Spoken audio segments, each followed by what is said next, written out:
Нельзя сказать, что игра на ривере более или менее сложна, чем на других улицах. Покерная раздача — это единая структура, в которой имеет значение каждая деталь на каждом этапе. Тем не менее, именно на ривере мы обычно сталкиваемся с самыми непростыми решениями, хотя бы потому, что стоимость ошибки здесь обычно выше, чем на предыдущих стадиях. В новом видео Академии покера мы рассмотрим самые невероятные ситуации на ривере, в которых героям пришлось мобилизовать все свои покерные качества. Подпишитесь на канал, смотрите новые обзоры первыми. Начать мы обязаны с одной из самых выдающихся раздач, сыгранной легендарным Виктором Бломом в оффлайне. 2018 год. Времена, когда дерзкий самозванец явился на High Stakes и разгромил в хедзапах всех топов, уже позади. Исильдур еще котируется в сообществе. Но его кольцо всевластия в виде непризнания ГТО как новой реальности в покере уже тянет игрока на дно.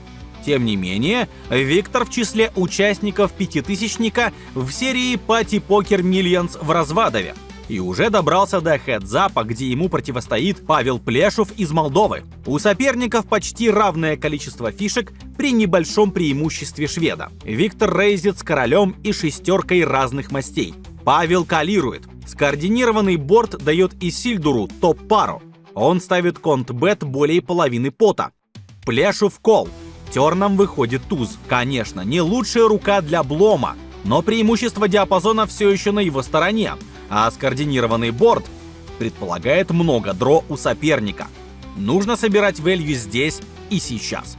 Очередной крупный бет и очередной кол от Павла. Пятерка червей закрывает сопернику потенциальные флеши, а в остальном она не слишком меняет положение игроков. Только вот Павел почти мгновенно идет all-in. Итак, неужели флэш? Или сет, допер, стрит, которые тот мог слоуплеить? Или не мог? Исильдур запомнился как игрок с потрясающей интуицией, который, однако, никогда не умел толком объяснить ни одно свое действие. И все же по его глазам видно, что он буквально начинает воспроизводить раздачу с самого начала, в поисках логики в действиях оппонента. Он долго думает, ведь на кону более $1 миллиона, то есть цена ошибки огромна. И все же отменное чутье не подводит Блома. У него червовый король, блокирующий топовые флеши и флеши в целом. У него король, блокирующий часть доперов. Да и кол соперника на префлопе сильно уменьшает количество бродвейных сочетаний у Плешева. Кол и победа. Ведь Павел решил блефовать донкбетом с незакрывшимся бубновым флеш-дро. Он осознавал, что его дама уже не бьет ничего из диапазона шведа и решил попытаться выдавить того из раздачи. Но не тут-то было. Потрясающий кол и Исильдур добавляет в коллекцию один из немногочисленных трофеев в оффлайне. Но покер — это не только мастерство и стратегия. Иногда за столом накал страстей приводит к конфликтам. В нашем топе самых дерзких драк на турнирах вы увидите, как эмоции могут выходить за рамки игры. Переносимся на теплые Багамы, где совсем скоро состоится очередной слет топовых хайроллеров на фестиваль в Soap Paradise. Но пока мы отмотаем время на год назад и вспомним совершенно безумную раздачу, ставшую жемчужиной на главном событии. Итак, heads-up соревнование с бай-ином $100 000. За столом всего два претендента на огромный главный приз в размере $3 850 000. Алекс Фоксен и Жоао Виейра. Алекс на малом блайнде лимпит с одномастными восьмеркой и тройкой. Португалец рейзит до 3 с лишним больших блайндов. Американец калирует. На флопе туз 6 и 3. У Фоксена всего лишь третья пара. Отличная доска для диапазона Жоао. Он ставит чуть менее 2 ББ. Алекс кол. Терн. Девятка. У Алекса уже четвертая пара. Виейра заряжает огромный бет почти на 8 блайндов. Фоксен кол. Ривер король. Третий баррель от Виейры 14 ББ, и это почти весь стек португальца. Итак, что мы имеем? Жоао рейзил на префлопе и сделал 3 ставки с почти выставлением all-ина на ривере. На борде туз и король. Казалось бы, о чем здесь думать? Пятая пара, конечно, имеет ценность. Но серьезно, на столе 4 оверкарты, 2 из которых топовые, туз и король, то есть у соперника огромное количество сильных комбинаций. Но Алекс, мягко говоря, не пугливый игрок. Ему глубоко плевать на возможные потери, не удивить его и сайзингами. Для него есть только ЕВ и ноцы. Очевидно, в этой раздаче он пользовался обоими параметрами. На флопе он обязан калировать, вопросов нет. На терне он понимает, что португалец имеет или изображает топ-пару с тузом. И именно здесь он решает верить или не верить сопернику. «Не верю», — говорит он своим колом. Король на ривере выглядит устрашающе. Только на самом деле это бланк. Если бы у Жоао был бы король без туза, он бы чекал ривер. Так что Алекс все еще противостоит топ-паре и редким комбинациям сильнее, вроде сетов и доперов. Что-то заставило его не поверить оппоненту на терне, и по сути на ривере ничего не изменилось. Фоксе наверняка был готов идти до конца и делает это. Кол с 5-й парой и по сути победа в главном событии дорогущего мейна в SOP Paradise. Ведь у Жоао всего лишь блеф 10-8. Сумасшедший кол от настоящего мастера. Отправляемся в 2017 год. Австралия, Aussie Millions. В то время серия считалась самой дорогой в индустрии, что означало колоссальный престиж за обладание ее титулами. Особенно в главном событии, за хедзапом которого мы сейчас наблюдаем. За столом местный любитель Шуран Виджараям и один из топов того, да и сегодняшнего времени, Бен Хит. У австралийца в 3 раза больше фишек. Он на малом блайнде с карманными пятерками. Любая пара, естественно, открывается рейзом. Хит уравнивает. Флоп не самый приятный для Виджараяма. Сразу 3 оверкарты, да еще очень скоординированные между собой. Но у него близкий номинал, который он решает защищать крупным конт-бетом. Бен уравнивает. В теории это не очень хорошо, ведь у него множество пар старше, чем пятерки. На терне выходит тройка. Шуран ставит треть от пота. Тройка мало что дала Коллеру, закрыв только возможные стриты с 5-кой и 4-кой. Но у Шурана сразу 2 пятерки, так что таких раскладов у британца минимум. Однако тот внезапно объявляет чек-рейс. Повышение почти в 3 раза оставляет за спиной британца совсем немного фишек. Конечно, у него могут быть и сеты, и доперы, которые он решил защитить здесь и сейчас.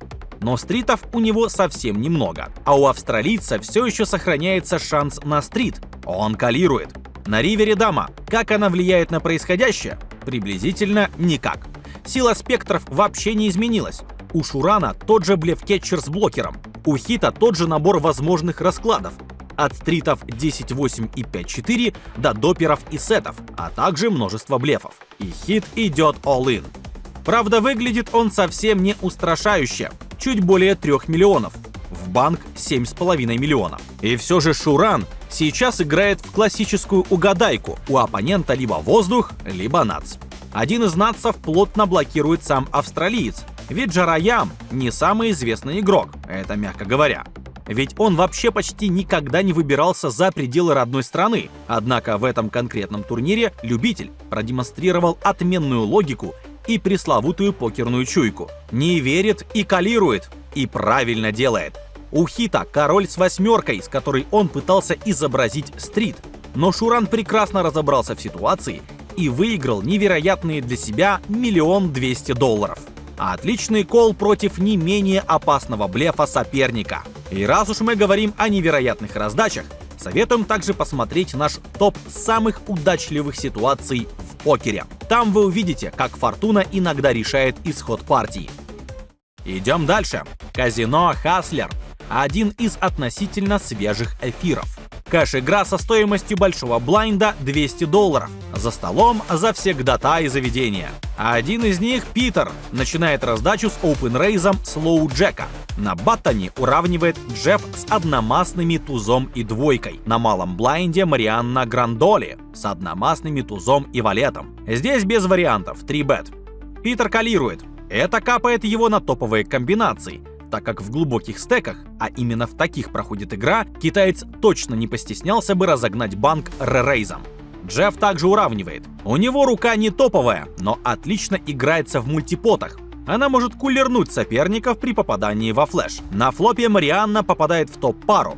Кикер у него лучший из возможных. При этом доска скоординирована и под стрит-дро, и под флеш-дро.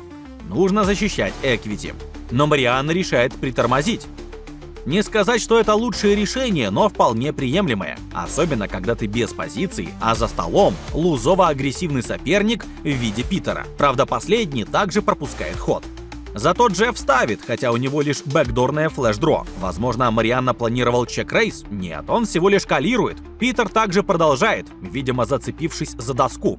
Терн, и у Джеффа поехало прямое флеш-дро. Но у Грандоли все еще топ-пара, а у Питера мы не знаем, что у Питера, но какое-то эквити у него точно есть после кола на флопе. Марианна чек.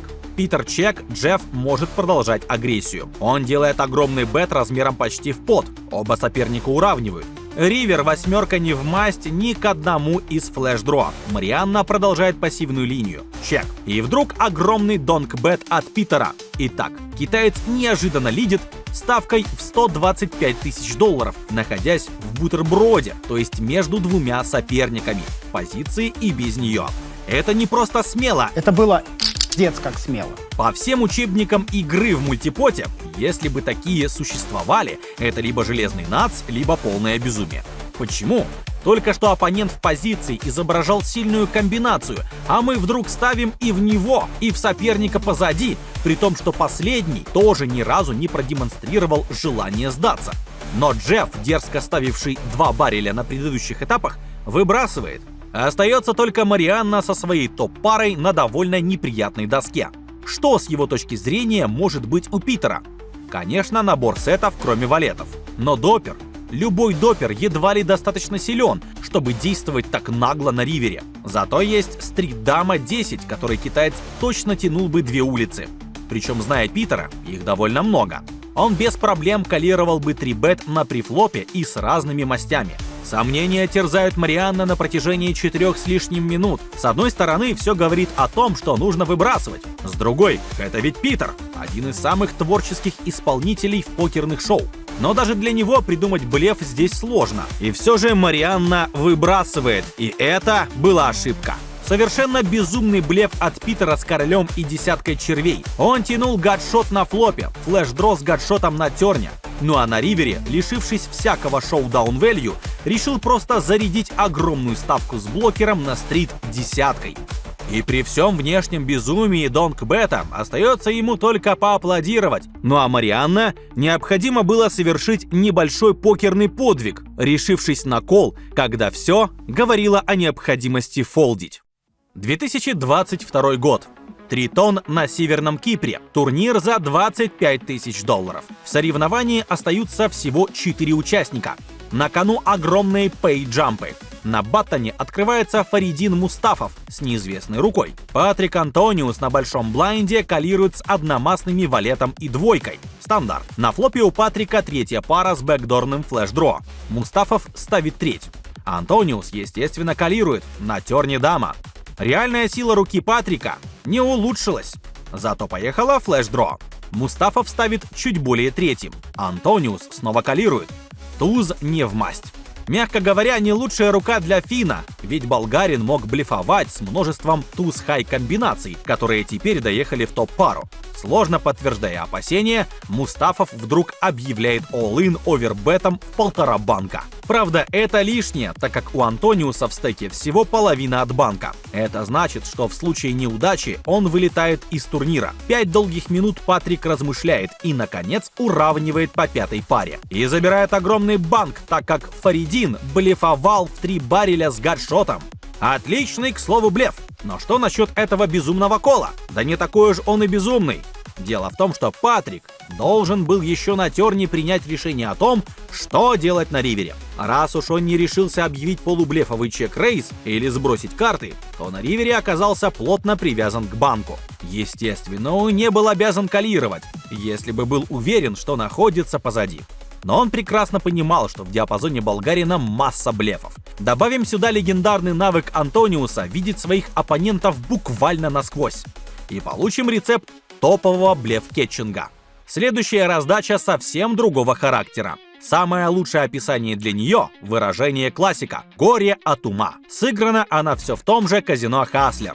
Гадкий ребенок современного покера Мартин Каберхелл, которого зачем-то рискнули пригласить организаторы, калирует страдл на лоу-джеке. Jellyfish на хайджеке повышает до $6000 с разномастными тузом и восьмеркой. На кат-оффе с карманными шестерками уравнивает Джефф, но Каберхелл по сути заявляет, что заманил оппонентов в ловушку и трибетит до $27 тысяч. Jellyfish — кол. Джефф выходит из розыгрыша. На доске дама и две двойки. Мартин ставит треть. Стоит ли говорить, что кол трибета с рукой Jellyfish'а сам по себе вызывает вопросы? Но, во-первых, он знает, что чех часто блефует, и туз-хай при определенном развитии ситуации вполне может оказаться выигрышной рукой. Во-вторых, у него бэкдор, так что выбросить сейчас у него просто нет права. Кол. Четверка на терне открывает уже прямое флеш-дро, а Каберхелл продолжает атаку, ставя 2/3 от банка. Теперь Jellyfish вовсе не может отказаться от игры. Он раздумывает, очень долго раздумывает. Вероятно, он размышляет о возможности зарядить рейс в блеф с топовым блокером на флеш. Это был бы неплохой ход, если бы он действительно считал, что у Каберхелла точно есть руки лучше, которые он выбросит. Если же он предполагает, что у чеха есть блефы, то крутить на терне нет смысла. Все-таки кол. Девятка не закрывает флеш, увы. А Мартин, в свою очередь, не дает сопернику шансов самому блефануть с блокером на флеш. И теперь выбор еще сложнее. Раз мы калировали терн, то предполагали, что у оппонента есть блефы. Да сам Jellyfish тоже пуст. Но туз в руке — это всегда шоу-даун value. Ну и стоит признать, что из-за мерзкого характера Каберхелла у каждого игрока есть подсознательное желание переиграть его, особенно потешив собственное эго, вскрыв блеф. И да, Jellyfish калирует в надежде увидеть какую-нибудь промахнувшуюся бродвейную связку. И он угадал. У Мартина блеф. То есть американский любитель и правда прочел чеха. Только вот случается конфуз. Рука самого Jellyfish'а не бьет блеф Каберхелла, так как у того туз с кикером десяткой. А отличный кол, который в действительности завершился постыдным провалом. Ставьте лайк, если видео вам понравилось. И смотрите на канале видеорубрики «Что было дальше? Кол или фолд?». Попробуйте предположить решение профессиональных покеристов.